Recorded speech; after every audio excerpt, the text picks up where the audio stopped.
திருவாரூர் மாவட்டம் திருத்துறைப்பூண்டி தண்டலைச்சேரியில் இயங்கும் அரசு கலை மற்றும் அறிவியல் கல்லூரி கடந்த 2011ஆம் ஆண்டு துவங்கப்பட்டது.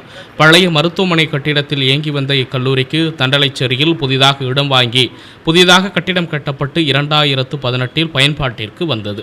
திருத்துறைப்பூண்டி, முத்துப்பேட்டை, கோட்டூர் பகுதி கிராமங்களிலிருந்து ஏழை மாணவ மாணவிகள் ஏராளமானோர் பயின்று வருகின்றனர். இதற்கு முன்பு மன்னார்குடி, திருவாரூர் பகுதிக்கு சென்று பயின்று வந்த நிலையில் இக்கல்லூரி வந்த பிறகு மிகவும் பயனுள்ளதாக இருந்து வருகிறது.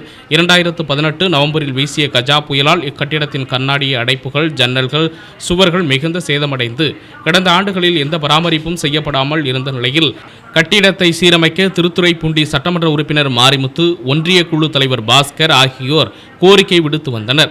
திருவாரூர் மாவட்ட ஆட்சியர் சாருஷ்டி பரிந்துரையின் பேரில் காரைக்கால் காவேரி அசட் ONGC நிறுவனம் உடனடியாக சமூக பொறுப்புணர்வு திட்டத்தில் 10 லட்சம் நிதி ஒதுக்கீடு செய்து கண்ணாடிகள் மாற்றி புதிய வர்ணம் பூசி கல்லூரியை திருத்துறைப்பூண்டியைச் சேர்ந்த பாலம் சேவை நிறுவனம் மூலம் சீரமைப்பு செய்துள்ளது. இப்பணியை பொதுமக்கள் பாராட்டி வருகின்றனர்.